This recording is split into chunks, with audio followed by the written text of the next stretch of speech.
भाई बंधुओं, माताओं, बहनों, बहुत सार रूप में हमारे हरिधर बाबू के अनुज महात्मा के रूप में प्रतिष्ठित अपनी कुटिया सार बातें उन्होंने रखी। नौकरी करा करके तब भक्ति करने की जो बात हुई वह क्या हुई? हमारा ये काम कर दीजिए तब हम भजन। एक बार संसार की कामना लेकर के भक्ति अगर करते हैं, ये काम हो जाए वो काम हो जाए, तो काम उनसे करवा रहे हैं, मतलब उनसे नौकरी कर रहे हैं, यही करवा रहे हैं, यही इनके कहने का भाव है।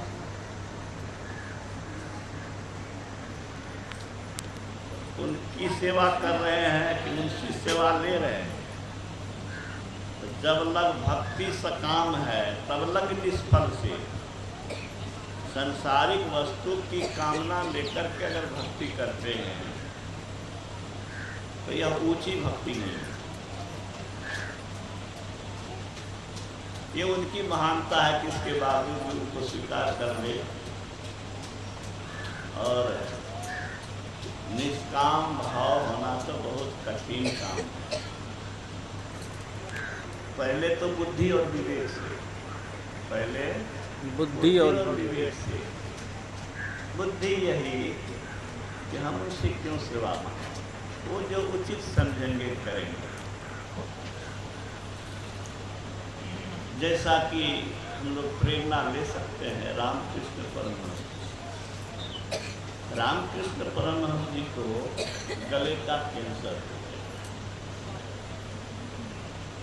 आचार्य श्री राम शर्मा ने लिखा है कि ओवरड्राफ्ट का मन क्या है? फिर उससे ज्यादा वरदान दे।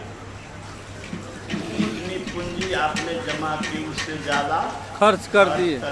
ये ओवरड्राफ्ट। बैंक में जमा किए 1 लाख और निकाल दिए 1.5 लाख, तो 50 लाख का ओवरड्राफ्ट।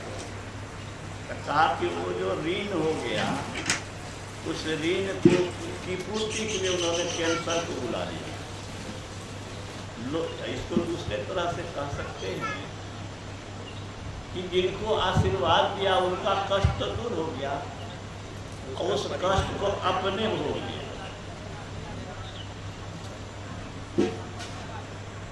कैसी नीचता है! हम समझते हैं कि ये हम भक्तों के लिए नीचता है। हमारे लिए हमारे आराध्य कष्ट सहें, ठीक बात। तो रामकृष्ण परमहंस महाराज ने भक्तों का कष्ट किया और मेरी बुद्धि कहती है कि साईं स्वामी जी महाराज को अगर कैंसर हुआ, उन्होंने भक्तों के कैंसर को लिया। कैसे किया? शिवेश्वर राम चौरसिया जी के पुराने इंजीनियर हैं, इन्होंने बताया कि मेरी पत्नी को जब कैंसर हो गया, एम्स में इलाज हो रहा था, वहाँ जब डिटेक्ट हो गया 1987 ईस्वी में मुरली गई में जिलावासी बनी। उस अधिवेशन के अवसर पर 100 पत्नी साईं स्वामी जी महाराज से 1986 में गुरु महाराज से देहावसान हुआ, महापरिनिर्वाण हुआ और 87 की बात। तो उनके चरणों में निवेदन किया। बाबा ने पूछा समाचार थे, आंसू बने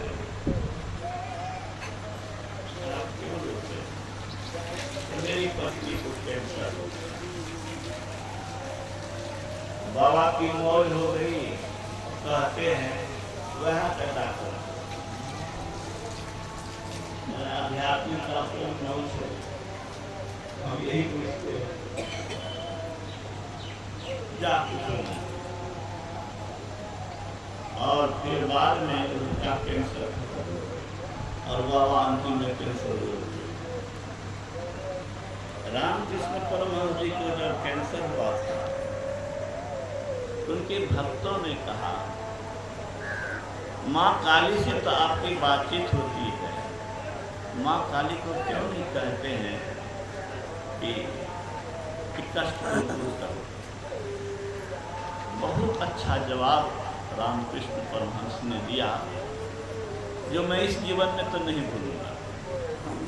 उन्होंने कहा, मेरी माँ मुझसे अधिक समझदार है, मेरी माँ मुझसे अधिक समझदार है, मेरी भलाई किसमें है, मुझसे अधिक मेरी माँ समझती है। कितनी ऊंची बात है, हर भक्त को याद रखना। सदगुरु परम उदार हैं, जो परम उदार है, उन पर आप निर्भर नहीं है। तो समर्पण कौन चीज, खाली रोज पढ़ते हैं कि पाखंड अरु अहंकार तजी, निष्कपट हो अरुदीन हो, निष्कपट हो अरुदीन हो, सब कुछ समर्पण कर गुरु की सेव करनी चाहिए। सब कुछ में क्या आया, शरीर नहीं आया क्या? तन मन धन को अर्पी गुरुपद सेव करो, हमें ही आज्ञा पाल दुस्तर भव सुख से तरो। आपके हमारे पास तन है, मन है, जो ही धन है, कमी है, ऋषि है, जो है, सबको समर्पण करना। समर्पण किसको करते हैं? समर्पण कर सेव करनी चाहिए। क्या करनी चाहिए? सेव करनी। सेवा कहते किसको है? एक बादशाह ने एक गुलाम खरीदा। पहले ही सब होता था, अब नहीं है। आदमी दिखता नहीं है, पहले गुलाम खरीदता था। अब तो नौकरी रखता है, लेकिन गुलाम खरीदता है, ऐसी बात नहीं है। हरिश्चंद्र बिके थे ना, पत्नी उनकी बिकी थी ना। एक समय की बात है कि किसी बादशाह ने गुलाम खरीदा, तो बादशाह ने पूछा कि तुमको किस नाम से पुकारे? कहा, जो आपकी मर्जी की मर्जी हो, मर्जी हो, जिस नाम से पुकारना है पुकारे। कहा, चलो भूख लग गई होगी, कुछ खा लो। खिलाने के लिए तब ले गया। कहा, क्या खाना चाहोगे? कहा कि जो खिला दिया। घर गया, पूछा कि क्या पहनना चाहोगे? कहा, जो पहनने के लिए दे दी। अरे उसको अपनी इच्छा रखो। कहा, सेवक की इच्छा क्या होगी? सेवक की इच्छा ही सेवक की इच्छा हो, वही असली सेवक। हमें कुछ नहीं चाहिए, हमारी इच्छा की पूर्ति वो करेंगे। ये तो उल्टी गंगा बहाना है, हमें उनकी इच्छा पर निर्भर रहना। ठीक है। गुरु महाराज भगीरथ बाबा को पूछे, कहाँ गए थे?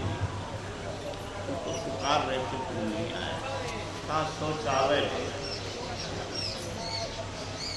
कहा, शौचालय गए थे तो कह के जाना चाहिए था, अनुमति लेके जानी चाहिए। या अनुमति देने वाला सेवक कैसे हो सकता है? अनुमति लीजिए तब खिसकिए, तो वो हुआ सेवा। उनकी इच्छा के विरुद्ध कहीं नहीं जाना। ये सब कुछ समर्पण कर गुरु की सेवा करना। इन सब बातों से हम लोग को प्रेरणा लेनी चाहिए। दुख से घबराना नहीं चाहिए, दुख को झेलना चाहिए। पाप किए हैं हम, अब भोगे हमारे गुरु। कितना शर्मनाक बात है, कितनी नीचता है। पेशाब का रोग था बाबा देवी साहब के शिष्य, वो गया वहां पर। दोष भक्त था, एक को पेशाब का रोग था, एक को दूसरा रोग था। जो भी हुआ कहने पर बाबा ने अपना प्रसाद दे दिया। कैसा प्रसाद दिया? जो भोजन कर रहे थे वही दे दिया। एक तो प्रसाद समझ के खा लिया और दूसरे ने नहीं खाया, वो रख लिया, जाकर के फेंक दिया। क्यों जूठा हम क्यों खाए? जिसने जूठा खाया उसको पेशाब का रोग तो दूर हो गया, अब बाबा को पेशाब शुरू हो गया। आप पढ़ सकते हैं बाबा का जीवन चरित्र, बाबा देवी साहब का जीवन चरित्र है, इसमें आप पढ़ सकते हैं। तो हमारा रोल गुरु हो गए, कितनी शर्मनाक बात। ओढ़ लेते हैं, इस गुरु में ये क्षमता होती है।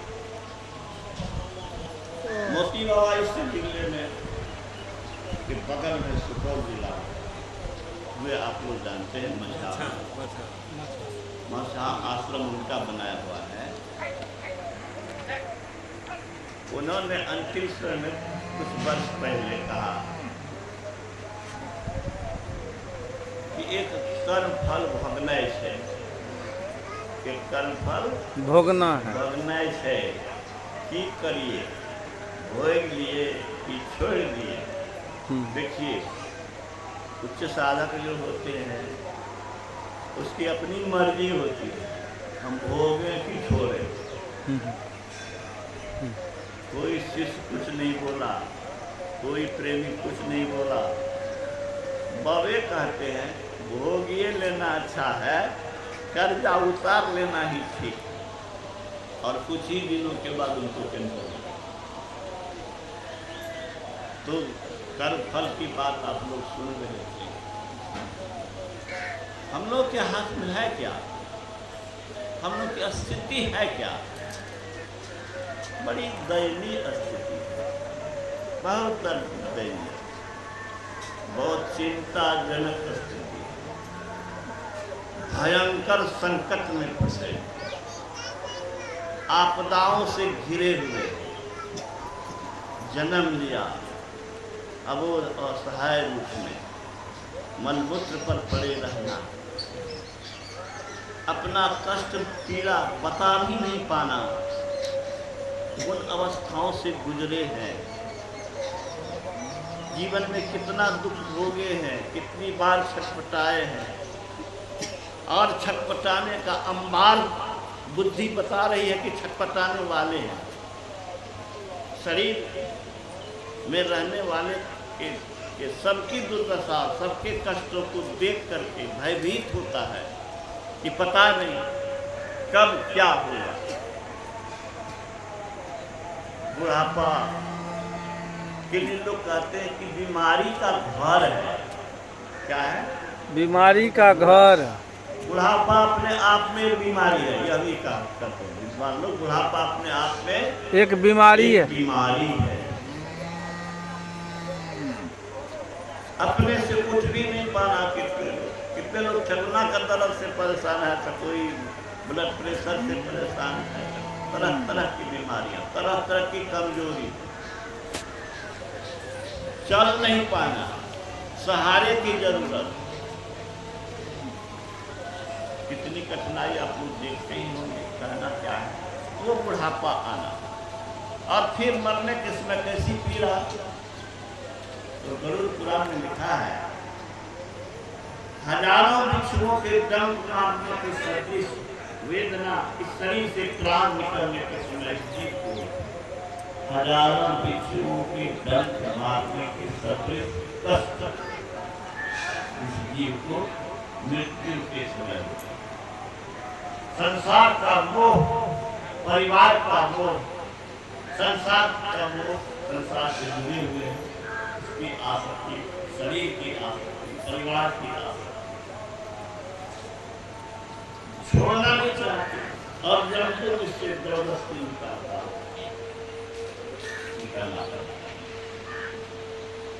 गुरु महाराज बिठा के आवागमन सब दुख न दूजा। आना और जाना तो दुख भोगना है ही, और मरने और जन्मने के समय अपार कष्ट सब भी सहना। गुरु महाराज के शब्द को अगर मैं रखूं तो गुरु महाराज ने कहा, बच्चे जन्म लेते ही रोते, जच्चा बच्चा दोनों कष्ट से व्याकुल होता है।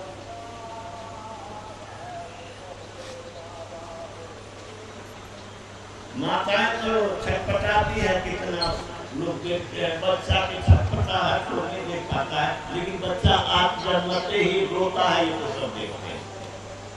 गुरु महाराज कहते हैं, रोना क्या है? दुख की निशानी। रोना दुख की निशानी है। तो रोता तो कष्ट हुआ, तो कष्ट में ये संसार ही कष्ट में, जग तम को बड़ा बड़ा भय। ही भयंकर है।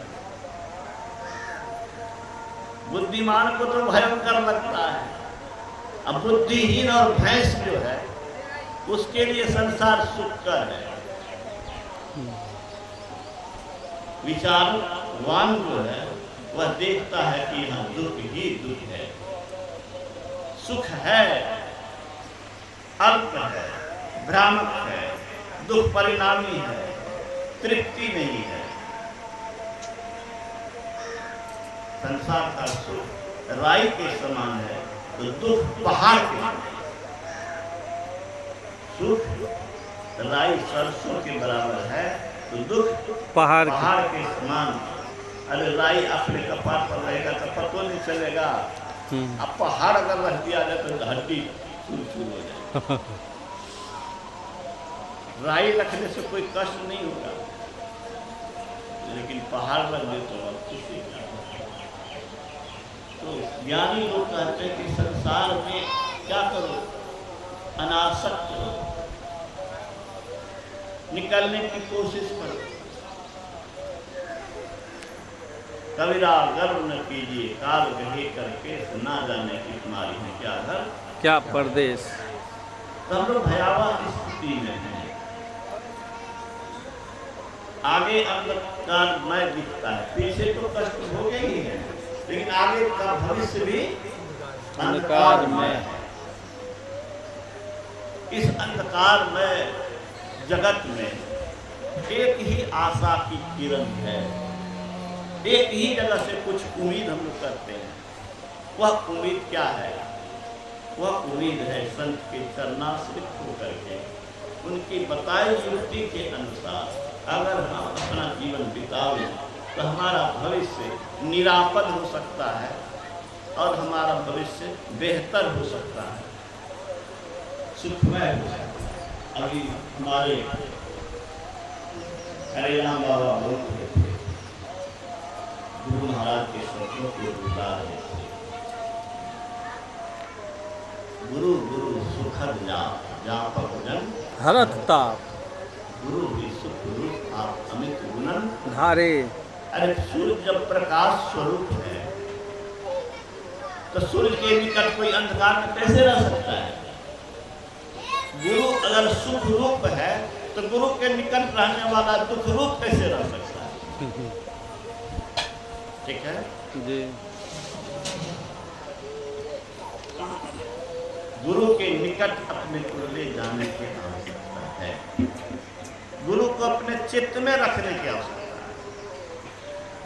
गुरु तजी और ना चित्त बसाइए, चित्त बसाइए। गुरु गुरु गुरु गुरु नित्य है, जपत रहिए मैं ही कर जोरी, गुरु चरणन धरि चित्त है। इस दुखमय संसार में सुरक्षित रहने का अब कहा दृष्टि योग में बहुत आगे की बात है। आसान है क्या? तो गुरु कृपा से जिस दिन हो जाए तो हो जाए। दृष्टि का मिलान होना, दृष्टि का स्थिर होना, बिंदुवत जगह पर टिक जाना, अपने दृष्टि को अपने मन को बिंदु जैसे स्थान पर एकत्रित करना बहुत दुर्गम काम। इससे दुर्गम काम मैं दुनिया में कुछ भी नहीं मानता। अरे एक मन को तो स्थिर करना भी दुर्गम एक काम है। मन को स्थिर करना दुर्गंध काम है, 1 मिनट में छटपट करने लगता है। और हमको भी उसकी छटपटी में अशांति बेचैनी हो जाती है। चाहते हैं ना कि हमारा मन एकाग्र हो, नहीं होता है ना, तो नहीं होता है तो कैसा अच्छा लगता है क्या? जब कभी मन स्थिर रहता है, जब करने में मन लगता है तो उसमें मन को आराम मिलता है ना। जब कभी जब में ध्यान में स्थिरता आती है तो क्या होता है? मन को अच्छा लगता है, मन को आराम मिलता है। और हम चाहते हैं कुछ होता है, कुछ मन मानता नहीं है तो मन में अशांति आती है, हम अशांत हैं। हमारे हाथ में क्या है? हमारे हाथ में है पापों से डरना। हमारे हाथ में क्या है? पापों से डरना। शिशु आप कहते थे कि झूठ से ऐसे डरो जैसे सांप से डरो। सांप डर सकेगा, डरते हैं ना, मर जाएंगे समझते हैं ना, इसीलिए सांप को देख के आगे भाग जाते हैं। झूठ से इसी तरह से डरना है। गुरु महाराज कहते थे एक बार कोई झूठ बोलता है तो मैं अनसुनी कर देता हूँ, दूसरी बार झूठ बोलता है तो देह में आग लग जाती है, और तीसरी बार झूठ बोलता है तो मन में होता है ये आदमी मेरे पास कभी आवे ही नहीं। झूठ क्या है इसको मैं अपनी दृष्टि से सोचता हूँ। जब सियाराम में सब जग जानी तो आप में भी वह ईश्वर है। आपसे मैं झूठ बोल रहा हूँ मतलब किसको धोखा दे रहा हूँ? ईश्वर को ही धोखा दे रहा हूँ। और झूठ बोलने में पहले अपने मन में मैनेज करना पड़ता है। नहीं बात है कुछ, कहने कुछ, मैनेज करना पड़ता है। एक झूठ को छिपाने के लिए कई तरह का झूठ बोल करके उसको ढकना पड़ता है। गुरु महाराज ने कहा मजाक में भी झूठ मत बोलो। अब मैं तो कहता हूँ कि जितना कम बोलो तो उतना झूठ कम हो जाएगा। जितना ज्यादा बोलिए उतना झूठ बोलने की संभावना है। तो कम बोलना, मितभाषी होना, मिष्टभाषी होना, सत्यभाषी होना। क्या होना? मितभाषी। कम बोलना, मितभाषी, मीठी बात बोलना, मिष्टभाषी, कल्याणकारी बात करना, हितभाषी। तो मितभाषी, मिष्टभाषी, हितभाषी, सत्यभाषी ही होना चाहिए।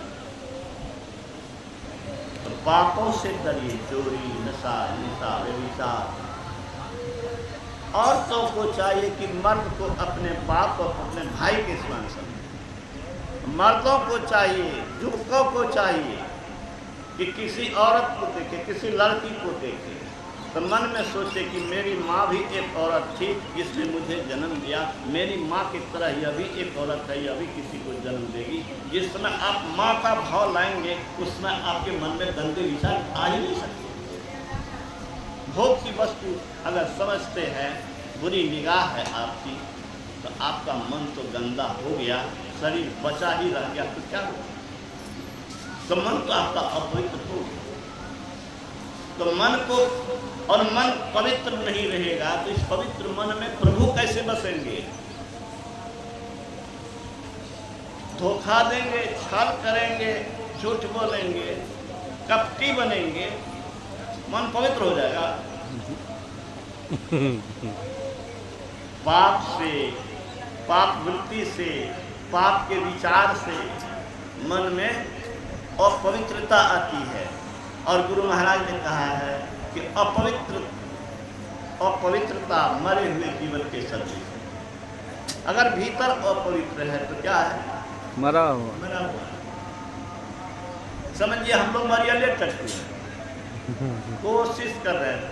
और लोगों में अपने में मैं इतना ही फर्क समझता हूँ कि हूँ तो मैं मरियल टट्टू, लेकिन अपनी लाचारी, अपनी कमजोरी को महसूस करता हूँ और इससे उबरने की कोशिश कर रहा हूँ। ये दुष्ट शैतान, हरामी, नमक हराम मन जो है ये बात मेरी मानता नहीं। मैंने नमक हराम शब्द का प्रयोग कर दिया मन के लिए, ठीक है। कैसे है मन नमक हराम? इस मन को शक्ति मैंने दी है, आपके मन को शक्ति आपसे है, हमारे शरीर को बल हमसे है, नहीं है जी। हमारी आँख को किससे बल है? हमसे बल है। हम नहीं तो हमारी आँख को बल कहाँ? हम निकल जाए तो आँख को बल कहाँ? लेकिन ये आँख हमको, ये कान हमको, ये शरीर हमको क्या करता है? दुनिया में फंसा करके हमारी दुर्दशा कराता है। जिसकी हम सेवा कर रहे हैं, जिनको हम शक्ति दे रहे हैं, वही हमारी दुर्दशा का कारण है। दूसरे को तो दुश्मन मानते हैं, और सच पूछिए तो दुश्मन तो हमारी ये इंद्रियां ही है और ये मन ही है। तो मन को, इंद्रियों को साधने का क्या तरीका है? बस में करने का क्या तरीका है? निज बल कछु नहीं, यही बने कमाई, सो बल तब ही पाव गुरु। तब बिना गुरु की सहायता के हम अपने लक्ष्य की ओर आगे नहीं बढ़ सकते हैं। तो लक्ष्य की ओर आगे बढ़ने के लिए हमारे आपके हाथ में क्या है? गुरु के आदेश में रहना। बेटा हो कि बेटी हो कि पत्नी हो, अगर आदेश नहीं मानता है, इच्छा के अनुसार नहीं बरतता है, तो हम भले निर्वाह कर लें, लेकिन भीतर से प्यार नहीं होता। पराया है कोई भी है, हमारी इच्छा की पूर्ति के लिए वो लग जाता है, तो उसके प्रति स्नेह की वर्षा होने ही लगती है। तो गुरु की इच्छा की पूर्ति अपने लिए उनको है, उनकी इच्छा हमारे कल्याण की, और हमारे कल्याण के लिए उन्होंने जो ब्रह्म मुहूर्त में 3 से 4 का ध्यान रखा है। मेरा मन आज उस पर चला गया, इसीलिए कि मुझे बहुत पुरानी एक बात याद है। 90 के दशक में, आज से 30-35 वर्ष पहले, श्याम सुंदर सिंह मुखिया गम्हरिया के 3:15 बजे उनकी नींद टूटी, और उससे पहले वो स्वप्न देखा। क्या स्वप्न देखा? स्वप्न देखा कि गुरु महाराज छड़ी उनके पेट पे गड़ा रहे हैं और कहते हैं, उठो उठो, दीक्षा लो, तो ध्यान करो, समय पर सत्संग ध्यान करना चाहिए। और एक बात कह रहे, देखिए गुरु महाराज के नाम पर उसने जमीन दी। गम्हरिया में जो सत्संग मंदिर बना है, पहला सत्संग मंदिर, वो श्याम सुंदर सिंह मुखिया जी ने जमीन दिया। गुरु को तुम क्या दोगे? देखो गुरु क्या देते। गुरु मर गया क्या? गुरु के देहावसान के वर्षों पश्चात की ये घटना है। उठो उठो, समय पर बैठ के ध्यान करना चाहिए। और एक बात जो कही आलसिया, सत्संग मंदिर बनवे में टूटी नहीं, उनका शब्द यही है। हमको जो कहा था, अभी तक आज मैं देख रहा था पुराने फाइल को, उसमें वो निकला। उनके वक्तव्य को जो मैंने लिखा था, वो बोलते थे, मैं लिखा था, टूटी नहीं मतलब निराश नहीं हुई। एक भक्त हीरा बाबू हाई स्कूल के शिक्षक थे, उनका बेटा घर छोड़ करके अज्ञात रूप से चला गया, और उन्होंने फोन एक पत्र लिखा था, उसमें तो फोन नहीं था, कि मुझे किडनैप कर दिया। भागलपुर में पढ़ता था वो, और कहा कि मैं टहलने निकला था, मुझे किडनैप कर दिया, मैं किस जगह हूँ हमको पता नहीं। बहुत क्रोध, मैंने पहरे के अंदर रखता है और हमसे काम करवाता है। मैं बहुत कष्ट में छिप करके पत्र में लिख रहा, मत पूछिए, मैं उनके घर पर गया था, उनकी पत्नी को आंख से आंसू धारा हुआ था। मैं यही कहता था कि घबराइए नहीं, गुरु महाराज की कृपा होगी, आपको तो कुछ ही प्रार्थना करना, हमारे निकट होने से क्या होगा, हम शुभकामना करते हैं। लेकिन आप गुरु महाराज के चरणों में हुए तो उनकी माँ की, उनके पिता की हालत तो बहुत दयनीय बन गई थी। अब देखिए गुरु महाराज की कृपा को क्या हुआ। हीरा बाबू कह दिया पर बेटा सुरक्षित है, आबि जेतै। मंदिर में जैसे से बहुत कर्मठ आदमी से मंदिर में सहयोग करे, गम्हरिया सत्संग मंदिर को बनाने में सहयोग। शनिवार की घटना थी, रविवार के सत्संग में आए, रविवार को उनको हीरा बाबू को श्याम सुंदर मुखिया बाबू ने सारी बातें कही। उन्होंने 10,000 रुपया उस समय में एक मुश्त दिया, फिर कर्मठता पूर्वक सत्संग मंदिर बनाया थी। मैं ये कहना चाहता हूँ कि गुरु चाहते हैं आप 3 बजे उठ के घर पे, ये कितने लोग करते हैं, कर पाते हैं, नहीं कर पाते हैं, अपना अपना जानिए। करते हैं तो बहुत अच्छा करते हैं, नहीं करते तो मैं आपको आग्रह करना चाहता हूँ कि गुरु महाराज की इस बात को याद रखिए, कोशिश करिए कि 3 बजे ब्रह्म मुहूर्त उठ के ध्यान करें। उस समय सबसे ज़्यादा मौसम वातावरण शांत रहता है, आप सो के उठते हैं, मन भी अपेक्षाकृत शांत रहता है। उसका नाम ही है ब्रह्म मुहूर्त। जहाँ सत शब्द लगता है तो पूजनीय हो जाता है। सत लगा जन में तो सज्जन हो गया, सत लगा संग में तो सत्संग हो गया, सत लग गई बुद्धि में तो सदबुद्धि हो गई, सत लग गया गति में तो सदगति हो गई। ब्रह्म शब्द जहाँ लगा इसका मतलब वह बहुत महत्वपूर्ण हो गया। सब समय को ब्रह्म मुहूर्त नहीं कहते हैं, रात्रि के अंतिम पहर को ब्रह्म मुहूर्त कहते हैं। तो हम लोग के हाथ में है त्रिकाल संध्या, हम लोग के हाथ में है पापों से डरना और पापों से बचते रहना। मुस्तैदी से इसको करने की जरूरत है। गुरु जाप मानस ध्यान मानस कीजिए दृढ़ साध। अरे नाद अनुसंधान ज्योति की बात तो बाद में कीजिएगा। अधिकांश लोगों को तो जप और ध्यान ही करना चाहिए और मजबूती से करना चाहिए। मैं ये नहीं कहता कि उसकी भूख नहीं रखी, वो भी रखिए, अलग बात है। लेकिन मानस ध्यान में सफलता प्राप्त किए बिना, गुरु महाराज लिखते हैं, मानस ध्यान में सफलता प्राप्त किए बिना दृष्टि योग की साधना में सफल होने की कामना करना भूमि बड़ा चाह छुअन आकाशा है।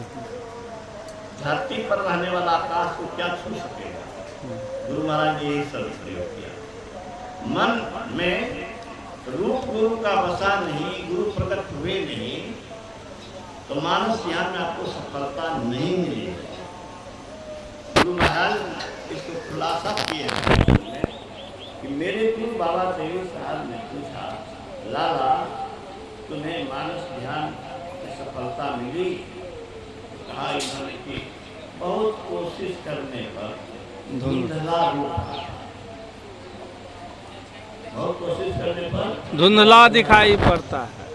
देखिए पानी जब हिलता है, पानी जब गंदा रहता है, दो बात है, पानी का हिलना और पानी का गंदा रहना।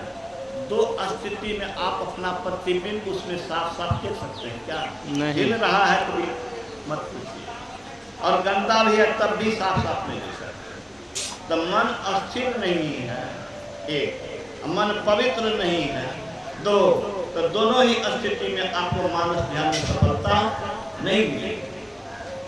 मानस ध्यान मतलब हूबहू रूप देखना।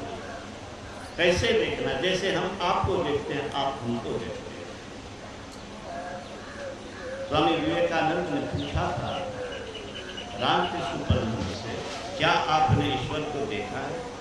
कहा हाँ, जैसे मैं तुम्हें देख रहा हूँ और तुम मुझे देख रहे हो, बल्कि इससे भी ज़्यादा स्पष्ट, बल्कि इससे भी ज्यादा स्पष्ट। तो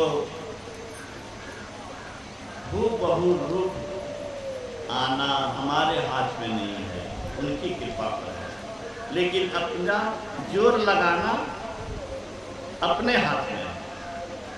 मन के छटपटी को मार करके मन जाए तो जाने दे, तू मत जा सही।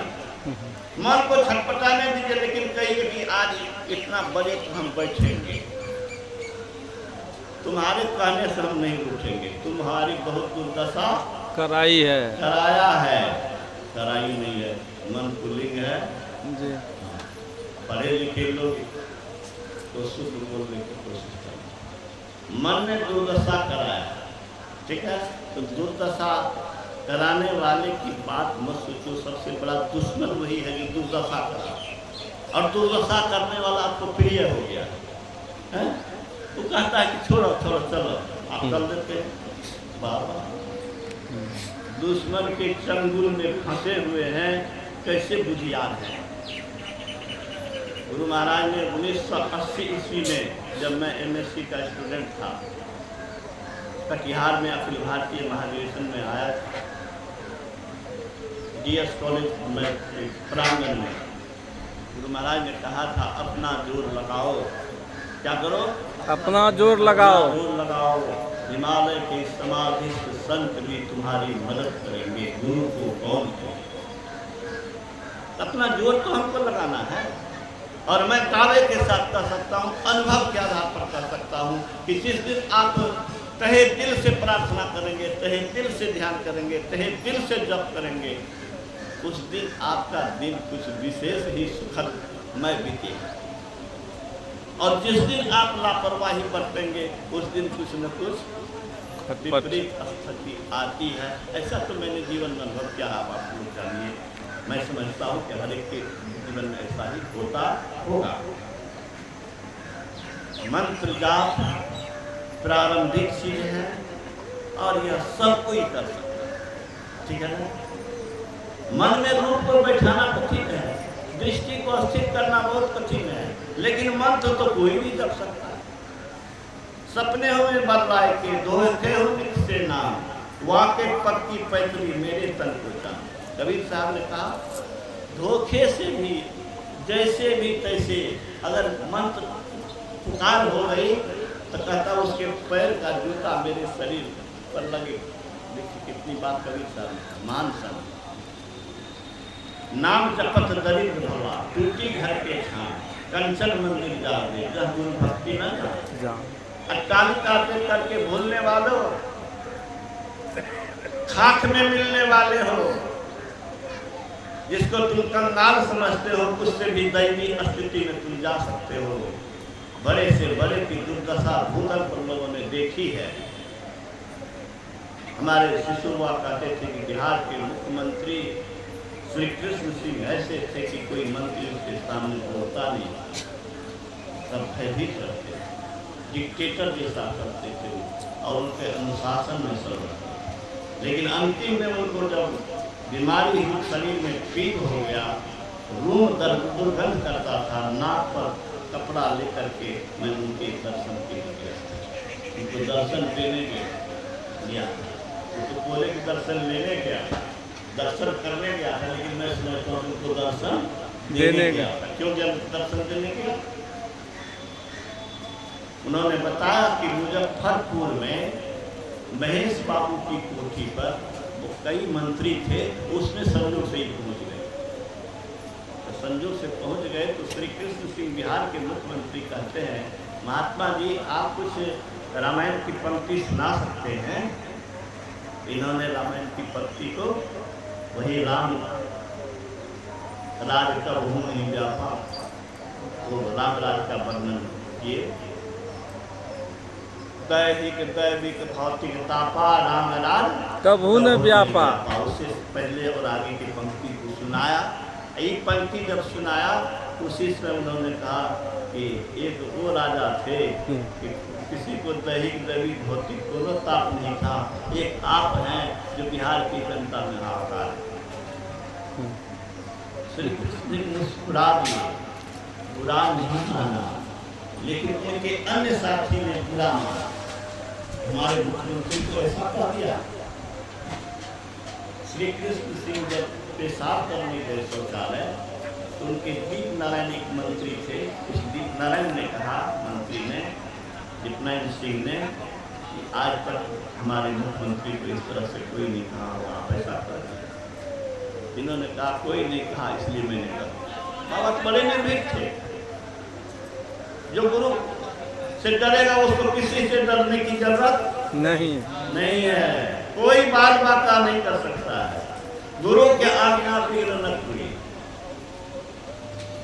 बाबा कहते थे कोई देवता कनखी मटकी नहीं मार सकता है, ये उसका शब्द है। मधेपुरा के डीएम से मिलने गए थे, वहां लाइन लगाने के लिए बख्शी श्याम में जन्मभूमि पर। उसी क्रम में उनसे मिलने गए थे। मिलेंगे तो मैं बिजली का कनेक्शन जल्दी हो जाएगा। गए तो वो सिगरेट पी रहे। अजय बाबू उनका नाम है। क्या कहा कि जिला पुलिस का शासन नहीं, वो जिला प्रशासन क्या करे। उसने तुरंत बुझाया, कहा कि मुझसे गलती है। तो बंधुओं, भगवान से डरिए, गुरु से डरिए। गुरु को प्रसन्न करने के लिए ही तन मन धन जीवन रखिए। पाप से डरते हुए खूब जपते। अगर मानस जप नहीं होता है तो वाचिके जप कीजिए, उपांशवे जप कीजिए, लेकिन कीजिए। उससे मन उब जाए तो भजन गाइए। मैं माताओं बहनों को यही कहूँगा कि खाना भी बनाइए, झाड़ू भी लगाइए, तो भजन को गुनगुनाते रहिए। बड़ा लाभ, बड़ा लाभ।